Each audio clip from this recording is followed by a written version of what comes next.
하나님의 말씀은 누가복음 10장 25절로 37절 말씀을 교독하겠습니다. 어떤 율법사가 일어나 예수를 시험하여 가로되 선생님, 내가 무엇을 하여야 영생을 얻으리이까? 예수께서 이르시되 율법에 무엇이라 기록되었으며 내가 어떻게 읽느냐? 대답하여 가로되 내 마음을 다하며 목숨을 다하며 힘을 다하며 뜻을 다하여 주 너의 하나님을 사랑하고 또한 내 이웃을 내 몸과 같이 사랑하라 하였나이다. 예수께서 이르시되 내 대답이 옳도다. 이 일을 행하라. 그러면 살리라 하시니 이 사람이 자기를 옳게 보이려고 예수께 여짜오되 그러면 내 이웃이 누구오니까? 예수께서 대답하여 가라사대 어떤 사람이 예루살렘에서 여리고로 내려가다가 강도를 만나매 강도들이 그 옷을 벗기고 때려 거반 죽은 것을 버리고 갔더라. 마침 한 제사장이 그 길로 내려가다가 그를 보고 피하여 지나가고 또 이와 같이 한 뇌인도 그곳에 이르러 그를 보고 피하여 지나가되 어떤 사마리아인은 여행하는 중 거기 이르러 그를 보고 불쌍히 여겨 가까이 가서 기름과 포도주를 그 상처에 붓고 싸매고 자기 짐승에 태워 주막으로 데리고 가서 돌보아 주고 이튿날에 데나리온 둘을 내어 주막 주인에게 주며 가로되 이 사람을 돌보아 주라. 부비가 더 들면 내가 돌아올 때에 갚으리라 하였으니 내 의견에는 이 세 사람 중에 누가 강도 만난 자의 이웃이 되겠느냐? 다 같이 시작. 가로되 자비를 베푼 자니이다. 예수께서 이르시되 가서 너도 이와 같이 하라 하시니라. 아멘. 우리 기독교인의 간절한 소망이 무엇이겠습니까? 이는 영생입니다. 그래서 요한복음 5장 39절에도 너희가 영생 얻기 위하여 성경을 상고하거니와 곧 이 성경이 나에 대하여 증거하는 것이로다 라고 말씀합니다. 오늘 저와 여러분이 예수를 믿는 까닭은 여러 가지 이유가 있겠지만 여러 가지 여러분이 처한 상황 속에서 나는 이래서 예수 믿게 되었습니다. 나는 이런 이유 때문에 예수 믿게 되었습니다 라고 여러 사정을 이야기할 수 있겠지만 성경은 우리 예수 믿는 궁극적인 그 이유는 영생 얻기 위하여 예수를 믿는다라고 말씀하고 있습니다. 요한복음 3장 16절에도 하나님이 세상을 이처럼 사랑하사 독생자를 주셨으니 이는 저를 믿는 자마다 영생을 얻게 하려 함이라라고 하셨습니다. 그래서 우리가 예수 믿는다는 것은 하나님의 사랑을 받은 것이죠. 하나님의 사랑이 무엇인가? 하나님의 사랑은 바로 영생을 주시는 것이라는 겁니다. 하나님의 사랑은 자기 독자라도 아끼지 않으시고 우리에게 내어주셔서 우리 모두가 영생 얻기를 원하시는 겁니다. 우리 가운데 한 사람이라도 예수 몰라서 영생 얻지 못한 자가 없기를 예수님으로 축원합니다. 그러므로 요한복음 17장 3절에 영생은 유일하신 참 하나님과 그의 보내신 자 예수 그리스도를 아는 것이다 라고 말씀합니다. 곧 유일하신 참 하나님을 모르고 어떻게 영생 얻을 수 있겠는가? 그가 보내신 예수를 모르고 어떻게 영생 얻을 수 있겠는가? 영생을 도무지 알 길도 없고 얻을 수도 없다는 겁니다. 그러니 영생을 주시는 참 하나님을 아는 자가 되어야 되고 또 그가 보내신 예수 그리스도가 행하신 그 일을 알고 그분의 은혜를 알고 그분의 희생을 알고 그분의 죽음과 부활을 알고 그가 이 땅에 오셔서 행하신 일을 알고 고난을 알고 그의 공생애를 알고 그분이 나를 얼마나 사랑하시는가를 아는 자가 곧 영생을 얻게 된다는 겁니다. 사랑하는 여러분, 하나님과 그가 보내신 예수 그리스도를 확실히 믿음으로 성령으로 말미암아 아는 자가 되길 예수님으로 축원합니다. 오늘 어떤 율법사가 예수님께 나와서 여쭤봅니다. 어떻게 해야 영생을 얻을 수 있겠습니까?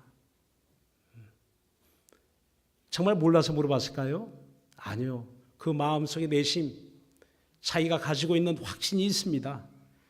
그는 누구보다도 율법에 대해서 정통한 그런 학자입니다. 율법을 연구하고 율법을 가르치는 그런 율법의 전문가입니다. 그가 내심 마음에 답을 가지고 있지만 예수님께 한번 확인해 보는 거죠. 당신도 이 사실을 알고 있습니까? 라고 내심 확인하는 질문이죠. 그때 예수님이 오히려 그에게 야, 율법에 뭐라고 쓰여 있더냐? 율법이 도대체 무엇이냐? 라고 물어보니 그는 자신 있게 대답합니다. 네, 율법은 이런 내용입니다. 라고 그가 고백하되 아주 목숨을 다해서 마음을 다하며 목숨을 다하며 힘을 다하며 뜻을 다하여 주 너의 하나님을 사랑하고 또한 내 이웃을 내 몸과 같이 사랑하라 하였나이다. 그 말을 하니 주님은 동의하죠. 내 대답이 옳도다 라고 하시며 한 가지 추가 말씀을 합니다. 그 추가하신 말씀은 이를 행하라 그러면 살리라 라고 하셨어요. 그렇습니다. 내가 알고 있는 율법에 대한 지식, 내가 알고 있는 하나님에 대한 지식, 내가 알고 있는 하나님의 말씀, 이것은 내 머릿속에 기억하는 말씀이 아니고 내 마음속에만 지녀야 될 말씀이 아니고 반드시 어떻게 하라는 겁니까? 행동하라는 겁니다. 하나님을 사랑하느냐? 행동하라. 내 이웃을 사랑하라 하는 말씀을 내가 알고 있느냐? 그렇다면 행동하라 라고 말씀하는 겁니다. 사랑하는 여러분, 하나님을 사랑하십니까? 이제부터는 행동하시기 바랍니다. 이웃을 사랑하십니까? 그러면 행동하시기 바랍니다. 사랑은 동사다라는 말이 있습니다. 고린도전서 13장은 사랑장이죠. 고린도서 13장 14절로 7절에 보면 사랑에 대한 15가지 사랑은 이런 것이다 라는 말이 그곳에 정의하고 있는데 그 15가지 그 내용을 보면 모두 동사로 되어 있습니다. 사랑은 오래 참으며 오래 참다. 오래 참아라. 오래 참는 것이 사랑이다. 사랑은 투기하지 않으며 투기하지 않는 것이 사랑이다. 사랑은 성내지 않으며 성내지 않는 것이 사랑이다. 사랑은 온유하며 사랑은 온유하는 것이 사랑이다. 사랑은 자기의 유익을 구치 않으며 자기 유익을 구하지 않는 것이 사랑이다. 이렇게 사랑은 모두가 명사로 되어 있는 것이 아니고 사랑은 관사가 아니고 사랑은 동사입니다. 이것은 무엇을 의미하고 있습니까? 사랑은 움직인다는 것을 말하고 있어요. 움직이는 것이 사랑이라는 겁니다. 내가 사랑하니까, 내 아내를 사랑하니까 내 아내를 아껴주고, 내 아내를 사랑하니까 선물도 주고, 내 자식을 사랑하니까 내 자식을 돌보고 양육의 책임을 지고, 내가 사랑하기 때문에 사랑하는 자에게 모든 것을 다 내어주죠. 아깝지 않죠. 그저 말로서 혀로서 사랑하는 것이 아니라는 것을 성경은 우리에게 일러주고 있는 것입니다. 우리에게 사랑하라 하시니까 우리를 사랑하십니다. 그 사랑의 증거가 무엇입니까? 로마서 5장 8절에 보니까 우리가 아직 죄인 되었을 때 하나님이 그 아들을 세상에 보내셔서 나 대신 그가 죽게 하셨으니 이것이 하나님이 우리 사랑하심을 확증하셨다라고 말씀합니다.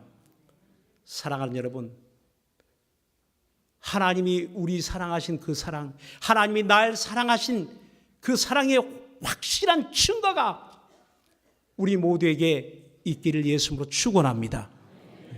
예수님이 십자가에 흘리신 보혈, 날 사랑하신 증거라는 겁니다. 예수님이 십자가에 죽으신 그 죽음, 날 사랑하신 증거입니다.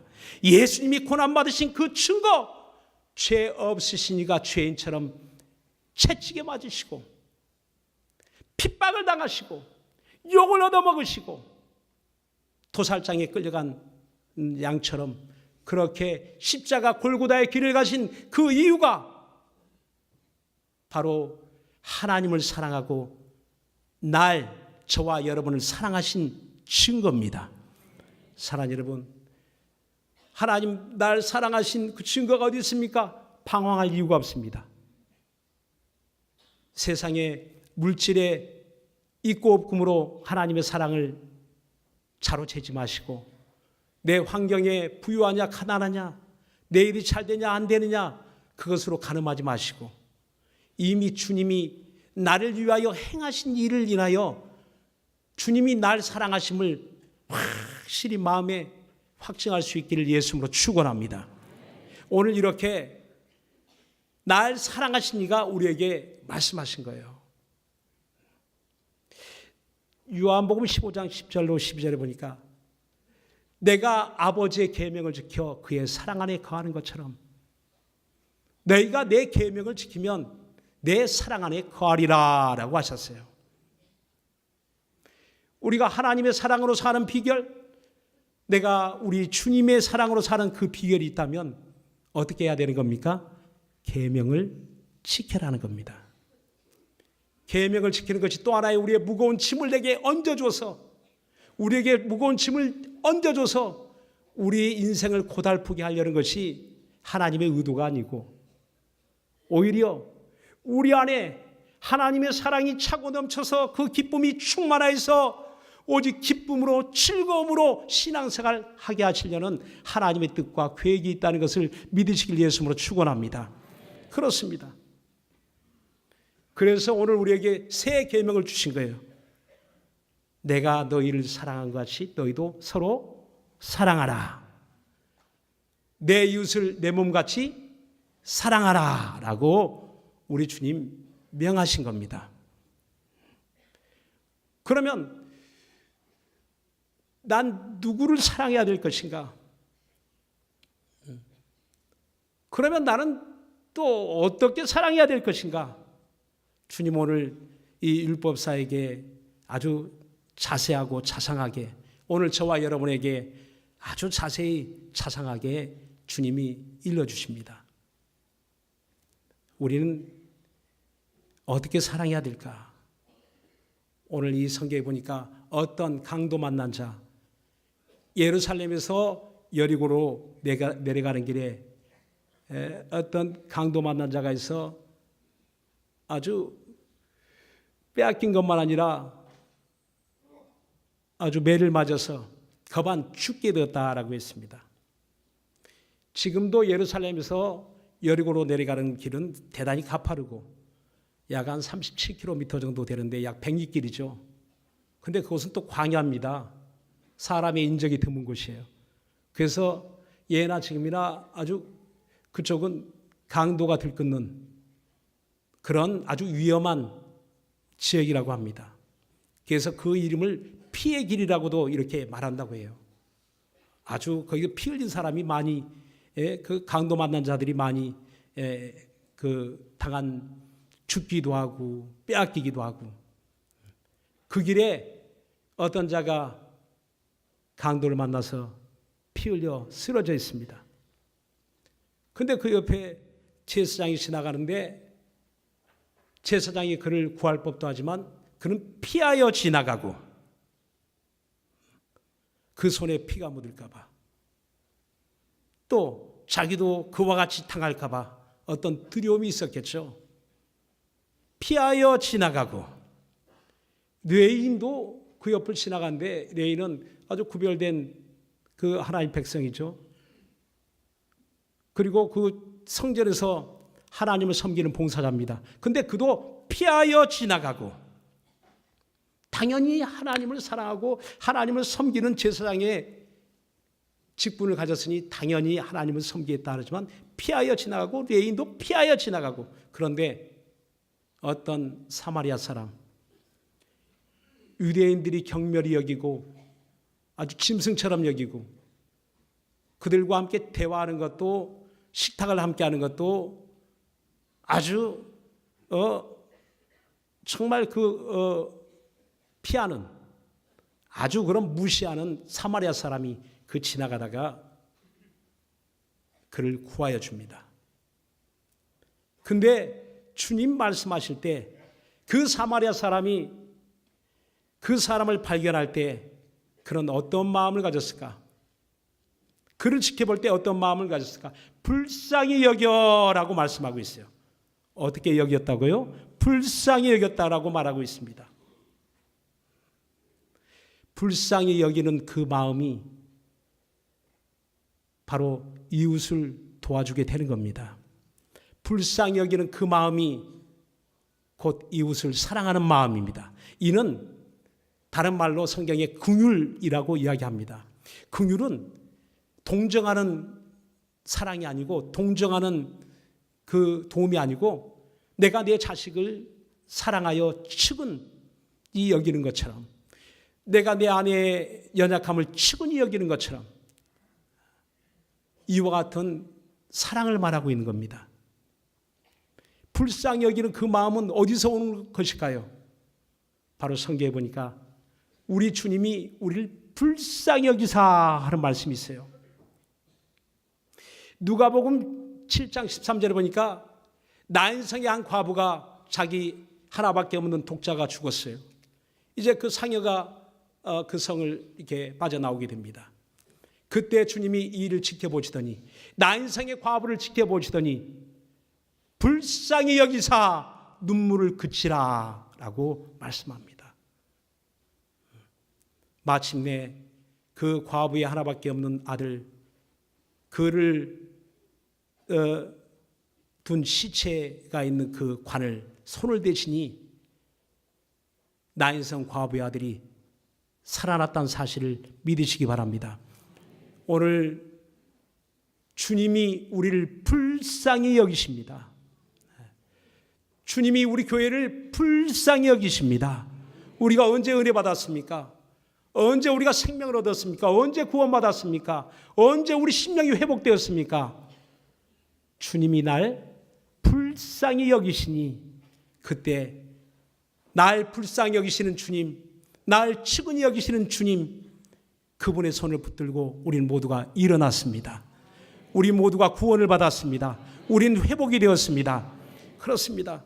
우리 신앙은 불쌍히 여기신, 날 불쌍히 여기신 주님을 만난 것이 우리 신앙이지 않습니까? 오늘 이 사마리아 사람의 이야기를 통해서 주님은 우리를 돌아보게 하시는 거예요. 그가 강도 만난 자를 불쌍히 여겨 그를 피하여 가는 것이 아니고, 오히려 그 성전의 제사의 직분을 맡은 그 믿음을, 그 신앙의 지도자는 피하여 지나갔지만, 하나님을 섬긴다는 레인도 피하여 갔지만, 너희가 무시하고 경멸히 여기는 사마리아 사람이 그 사람을 구원하는 것을 보지 않느냐. 그 이야기를 들은 율법사는 아마 충격을 받았을 거예요. 네 사람 다음에는 유대인이라고 말할 법도 한데 유대인 이야기는 하지 않습니다. 전혀 생각지 못한 사마리아 사람이 등장하죠. 그 율법사의 마음엔 사마리아인은 안중에도 없어요.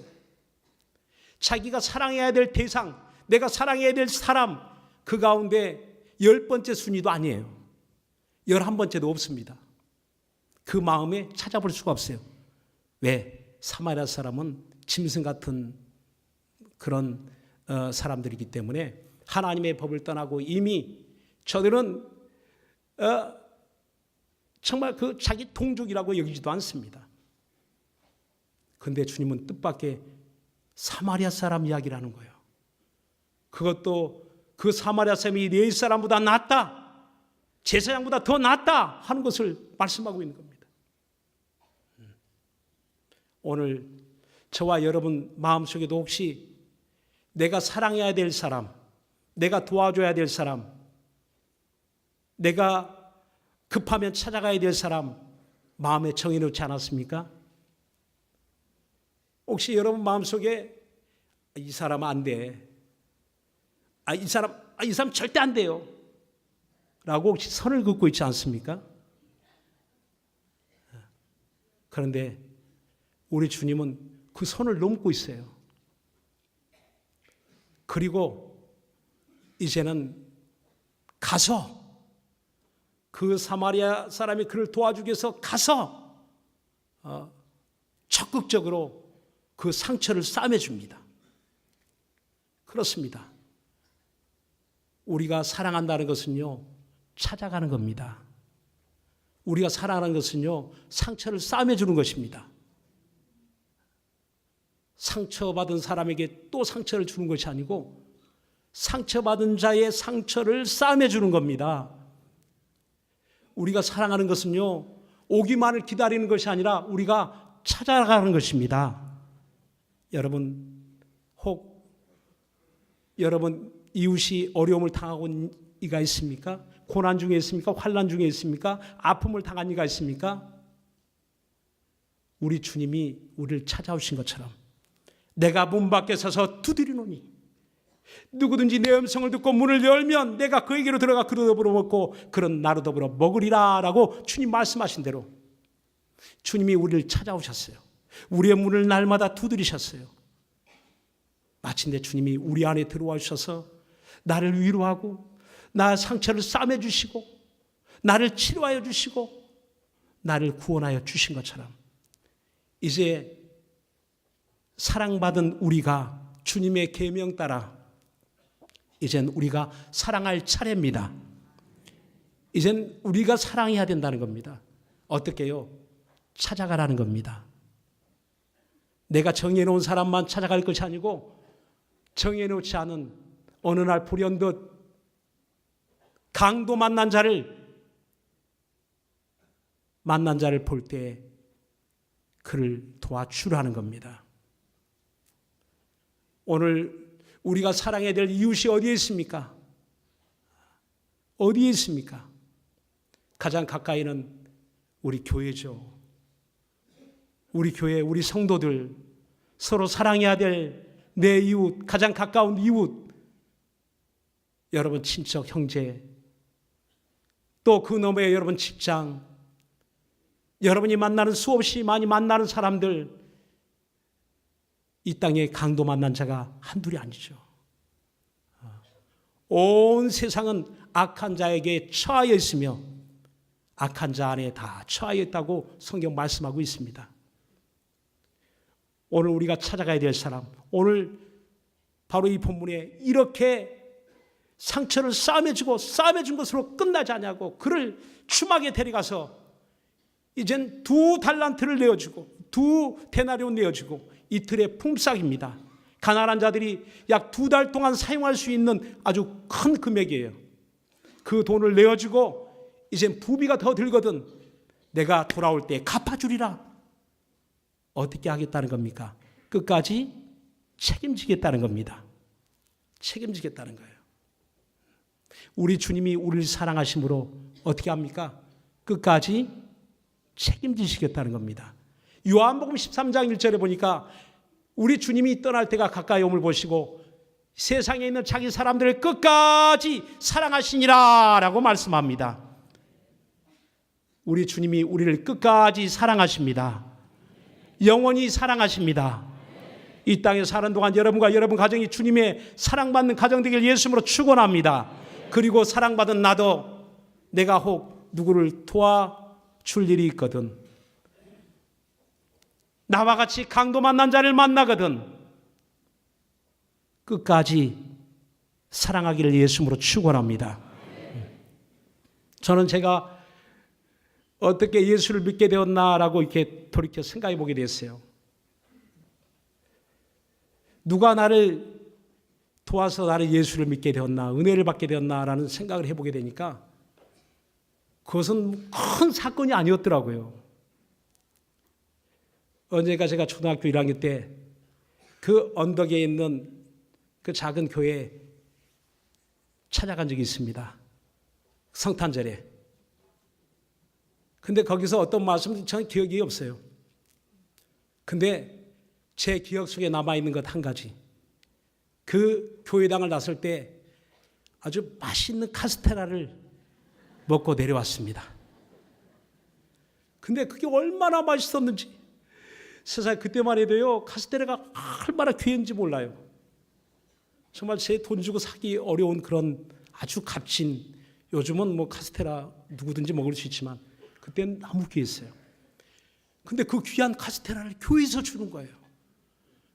야, 교회는 정말 좋은 곳이다. 먹으면서 계속 교회는 정말 좋은 곳이다. 교회는 정말 좋은 곳이야.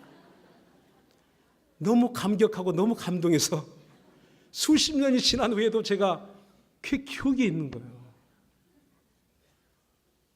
또 한 가지 사건이 있더라고요. 제가 청년이 되어서 어느 날 시골에 가는데 그 버스가 끊어졌어요. 그 버스가 1시간 걸려 이렇게 오는 아주 그런 시골입니다. 근데 제 친구하고 그때 어떻게 거기 가게 돼서 올 수가 없는, 다시 이제 집으로 귀가를 해야 되는데 날은 어두워지고 아주 그런 힘든 상황이었죠. 근데 지나가는 자가용이 있어요. 그래서 손을 막 흔드는데 몇 번 이제 지나갔는데 마침 그 차가 딱 서더라고요. 근데 그 차가 태워줬는데 그 차 안에서 굉장히 감사한 마음으로 우리 친구들과 같이 그 차를 탔어요. 근데 그 차에서 찬송가가 나오더라고요. 예수 믿으란 말 한마디도 제가 듣지 못했습니다. 그 차에서. 근데 말하지 않아도 예수 믿는 사람인 거 알아요, 몰라요? 그리고 20년이 지난 후에, 그리고 그 후에 내가 전도를 받고 교회에 나올 무렵에 그것이 생각나는 거예요. 교회는 좋아요, 안 좋아요? 좋은 곳이다. 교회에 다니는 사람은 좋아요, 안 좋아요? 좋은 사람들이다. 그래서 예수 믿게 되더라고요. 오늘 강도 만난 사람 돕는 것, 정말 이게 뭐 위대하고 큰 일처럼 그렇게 생각할 것이 아니고, 우리 생활 가운데서 작은 일에서 도움을 주고 받을 때, 그때 여러분 복음의 길이 열리고 전도의 문이 열리고 선교의 길이 열리게 된다는 것을 믿으시길 예수님으로 축원합니다. 우리 모두 주님이 날 사랑하심 같이 우리도 내 이웃을 사랑하는 강도 만난 자의 이웃 되기를 예수님으로 축원합니다. 기도하겠습니다. 이 시간 우리 기도하실 때 우리 모두 진실로 어떤 이웃이 되기를 원합니까? 내가 누구를 도와줘야 됩니까? 라고 율법사는 물어보지만 우리 주님은 너는 어떤 이웃이 되기를 원하느냐라고 우리에게 되물으시는 거예요. 그 세 사람 중에 누가 강도 만난 자의 이웃이 되겠느냐? 여러분 어떤 이웃이 되기를 원하십니까? 이 시간 우리 예수 한번 부리고 간절한 마음으로 내 평생 우리 하나님 날 사랑하심 같이 나도 어떻게 이 사랑을 감출 길이 없어 표현해야 되겠는데, 우리의 삶 속에서 내 입술의 언어 속에서 내 생활 속에서 내 이웃을 진실로 사랑하는 마음으로 다가갈 수 있도록 성령으로 나를 인도하여 주옵소서. 우리 예수 한번 부르고 간절한 마음으로 기도합시다.